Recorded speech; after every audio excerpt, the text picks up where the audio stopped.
ಅಮ್ಮ, ನೀನೇ ಕಣ್ತೆಗೆದು ನೋಡಮ್ಮ ಈ ಮನೆಯ ಪರಿಸ್ಥಿತಿಯನ್ನು. ನಿನ್ನ ಕಿರಿಯ ಮಗ ರಮೇಶ ಓದಿ ವಿದ್ಯಾವಂತನಾಗಲಿ ಎಂದು ಹಾಡಿ ಹಾರೈಸುತ್ತಿದೆಯಲ್ಲ, ನಿನಗೆ ತಕ್ಕ ಮಗನಾಗಿ ಮನೆಗೆ ಮಗತಿಯನ್ನೇ ಕರೆದುಕೊಂಡು ಬಂದಿದ್ದಾನೆ. ನೀನೇ ಆಶೀರ್ವದಿಸಿ ತಾಯಿ, ಅವನಿಗೆ ಒಳ್ಳೆಯದಾಗಲಿ ಎಂದು.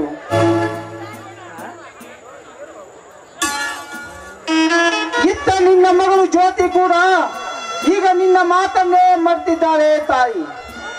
ಅವಳೀಗ ಪ್ರಾಯದ ಪರಿಸ್ಥಿತಿಯಲ್ಲಿ ಪ್ರೇತಮನೊಡನೆ ಪ್ರಣಯದಾಟಲು ಪ್ರಾರಂಭಿಸಿದ್ದಾಳೆ. ಏನೇ ಆಗಲಿ ಇವತ್ತು ಆ ಕೈಯಾರಿ ಮನೆಗೆ ಬರಲಿ, ಸರಿಯಾಗಿ ವಿಚಾರಿಸಿಕೊಳ್ಳುತ್ತೇನೆ.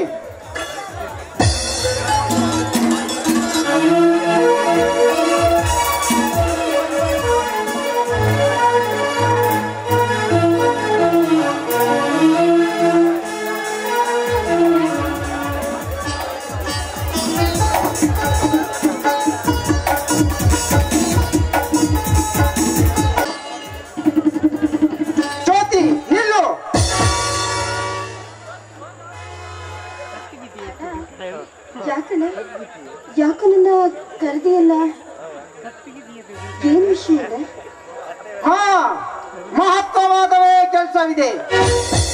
ಯಾಕೆ ಅಂದ್ರೆ ನನ್ನ ತಂಗಿ ತುಂಬಾ ಜಾಣೆ, ಬುದ್ಧಿವಂತೆ, ಶೀಲವಂತೆ ಅಂತ ನಾನು ನಂಬಿದ್ದೆ ನೋಡು. ಅದಕ್ಕೆ ತಕ್ಕ ಉಪಕಾರವನ್ನೇ ಮಾಡಿದ್ಯಮ್ಮ ನೀನು. ಅಣ್ಣೆ, ಯಾಕಂಡ ಇದ್ದಾಗ ಒಂದು ತರ ಮಾತಾಡ್ತಾ ಇದೆಯಲ್ಲ, ಅದು ಅಲ್ಲದೆ ಅವಿಶ್ವಾಸದಿಂದ ಮಾತನಾಡ್ತಾ ಇದೆಯಲ್ಲ, ಅಂತ ತಪ್ಪು ನಾನೇನನ್ನ ಮಾಡಿದ್ದೀನಿ?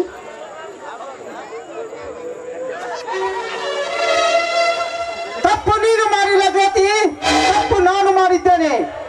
ನೀನು ವಯಸ್ಸಿಗೆ ಬಂದಿರೋದು ನೋಡಿ ನಾನು ಗಮನಿಸದೆ ಹಾಗೆ ಇತ್ತಲ್ಲ, ಅದಕ್ಕೆ ತಕ್ಕ ಉಪಕಾರವಾಗಿ ನನಗೆ ತಿರುಗುಬಾಣ ಬಿಡಲು ಪ್ರಾರಂಭ ಮಾಡಿದೆ, ಅಷ್ಟೇ ಅಲ್ಲವೇ? ಜ್ಯೋತಿ, ನನ್ನ ಮುಂದೆ ನಿನ್ನ ಕುಟಿಲ ನಾಟಕ ನಟಿಸಬೇಡ. ನಾನು ಕೇಳಿದ ಪ್ರಶ್ನೆಗೆ ಸರಿಯಾಗಿ ಉತ್ತರ ಹೇಳು. ಕೇಳಿದೆ, ಅದು ಯಾವ ಪ್ರಶ್ನೆ ಅಂತ ಕೇಳಿ. ಕದ್ದು ಮುಚ್ಚಿ ಆಡುವ ನಿಮ್ಮ ಪ್ರೇಮದಾಟ ಎಷ್ಟು ದಿವಸಗಳ ನಿರಂತರವಾಗಿ ಸಾಗಿದೆ. ಏನಡ ಏನಿನ ಮಾತು? ಏನಿನ ಮಾತಿಗೆ ನಾನು ಏನು ಅಂತ ಉತ್ತರಿಸ್ಲಿ ಹೇಳು. ಏನಿನ ತಂಗಿಯನ್ನ ಲಜ್ಜೆ ಕೆಟ್ಟವಳು ಅಂತ ತಿಳ್ಕೊಂಡಿದೀಯಲ್ಲ.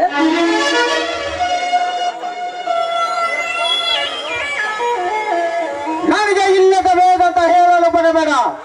ನಿನ್ನ ಸಂಗಡ ಪ್ರೇಮದಾಟರು ಆ ವಿಜಯ ಹಾಗೂ ನಿಮ್ಮ ಪ್ರೇಮ ಬೆಸೆದು ಎಷ್ಟು ದಿವಸವಾಯಿತು? ಬೆಕ್ಕು ಕಣ್ಣು ಮುಚ್ಚಿ ಹಾಲು ಕುಡಿದರೆ ಕುಡಿಯುವ ಬೆಕ್ಕನ್ನು ಜಗತ್ತು ನೋಡದೆ ಇರುತ್ತದೆ ಹೇಳು. ನಿಜ ಮಗಳು, ಎಷ್ಟು ದಿವಸಗಳಿಂದ ಸಾಗಿದೆ ನಿಮ್ಮ ಪ್ರೇಮ? ದಯಮಾಡಿ ನನ್ನ ಕ್ಷಮಿಸ್ಬಿಡಿ. ಈ ವಿಷಯವನ್ನು ಮಾತಾಡೋದಕ್ಕೆ ಅವರೇ ನಿಮ್ಮ ಹತ್ರ ಬರ್ತಾರಂತೆ. ಆದ್ರೆ ಖಂಡಿತವಾಗ್ಲೂ ಇದರಲ್ಲಿ ನನ್ನ ಯಾವ ತಪ್ಪು ಇಲ್ಲ, ಯಾವ ತಪ್ಪು ಇಲ್ಲ. ಏನು ತಪ್ಪಿಲ್ಲ ಹೇಳೋದಕ್ಕೆ ನಿನ್ನ ಜೀವಕ್ಕಷ್ಟು ನಾಚಿಕೆ ಆಗೋದಿಲ್ಲವೇ? ಮಾನಗೆಟ್ಟವಳು, ಎಷ್ಟು ದಿವಸಗಳಿಂದ ಹೊತ್ತು ಹಾಕಿ ಕೂತಿದೆ ಈ ನನ್ನ ಮನೆಯ ಮರ್ಯಾದೆಯನ್ನು ಕಳೆಯಲು.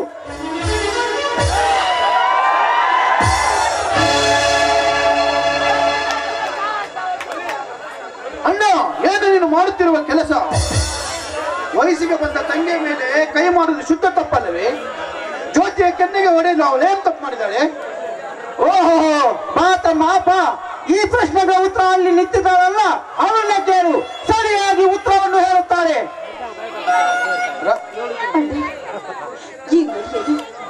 ನಿನ್ನ ಬೆನ್ನ ಹಿಂದೆ ಹುಟ್ಟಿ ಬಂದಿರುವ ಎಂದು ಕೂಡ ಈ ವಯಸ್ಸಿನ ಮಾನವನ್ನ ಹರಿದಾಗುವಂತ ಕೆಲಸವನ್ನು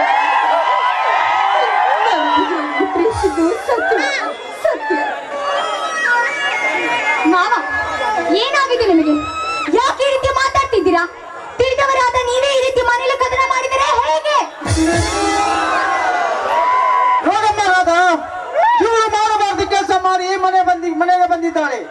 ಇವಳು ಇದೇ ಊರಿನ ಧರ್ಮರಾಜ ಮಗ ವಿಜಯನೊಂದಿಗೆ ಕದ್ದು ಮುಚ್ಚಿ ಪ್ರೇಮದಾಟ ಆಡಲು ಹತ್ತಿದ್ದಾಳೆ. ಕೇಳಿದ್ರೆ ಹೇಳ್ತಾರೆ ಧೈರ್ಯವಾಗಿ ಹೌದು ಅಂತ.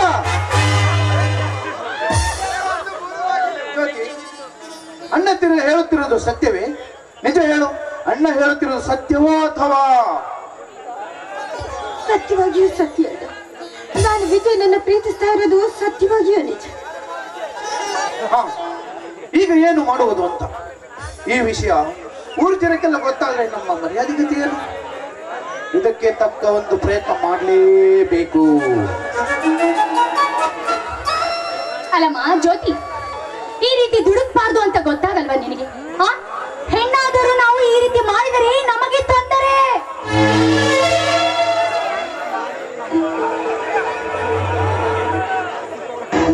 ನಮ್ಮೆಲ್ಲರ ಹಣೆಯ ಬರಹ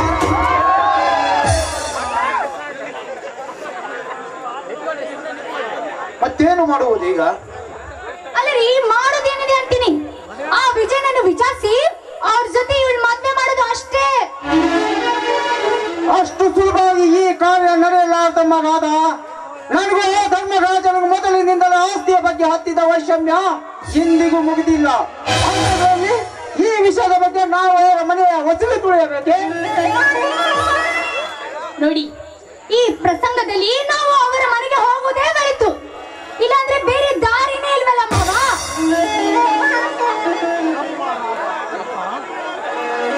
ಹೌದಣ್ಣ, ಜ್ಯೋತಿಯ ಮದುವೆ ವಿಚಾರವಾಗಿ ಹೋಗಲಿಕ್ಕೆ ನಾವೇ ಆ ಧರ್ಮರಾಜನ ಮನೆಗೆ ಹೋಗಬೇಕು. ಅಲ್ಲಿ ನಮಗೆ ಅವನು ಮರ್ಯಾದೆ ಕೊಟ್ಟು ಮಾತು ಕೊಟ್ಟ ಆ ಧರ್ಮರಾಜ ಬದುಕುತ್ತಾನೆ. ಅಕಸ್ಮಾತ್ ಅವನೇನಾದರೂ ತಪ್ಪಿ ನಡೆದರೆ ಪ್ರಾಣವನ್ನೇ ಕಳೆದುಕೊಳ್ಳುತ್ತಾನೆ. ಅದೇ ಅಣ್ಣ, ಈಗಲೇ ಹೋಗೋಣ ಆ ಧರ್ಮರಾಜನ ಮನೆಗೆ. ರಮೇಶ, ಅಂತೂ ಆ ವಿಧಿಯ ಆಟ ಧರ್ಮರಾಜನ ಮನೆ ಅಂಗಳಕ್ಕೆ ನಾವು ಕಾಲಿಡಬೇಕಾಯಿತು. ಮಾಡುವ ಹೊಲಸು ಕೆಲಸ ಮಾಡಿ ಹೇಗೆ ಮನೆ ಹಾಗೆ ನಿಂತಿದ್ದಾರೆ ನೋಡುವ ಈ ಮಹಾಮಾರಿ. ಏನ್ ಮಾತಾಡ್ತಿದ್ದೀರಾ?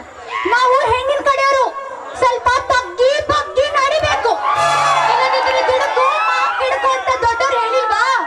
ನೋಡಿ, ಹೋದ ಕೆಲಸ ಹಣ್ಣಾಗ್ಬೇಕು. ಅರ್ಥ ಆಯ್ತಾ? ಅಣ್ಣ, ಹೋಗ್ಲಿ ಬಿಡೋಣ. ಮೊದಲೇ ಅವಳು ನೊಂದ್ಕೊಂಡಿದ್ದಾಳೆ. ಅದಕ್ಕೆ ಬೇಕಂತ ಅವಳು ಮಾಡಿದ ತಪ್ಪಿಗೆ ಆ ನಿಸರ್ಗ ಶಿಕ್ಷೆ ಕೊಡುತ್ತಿದೆ.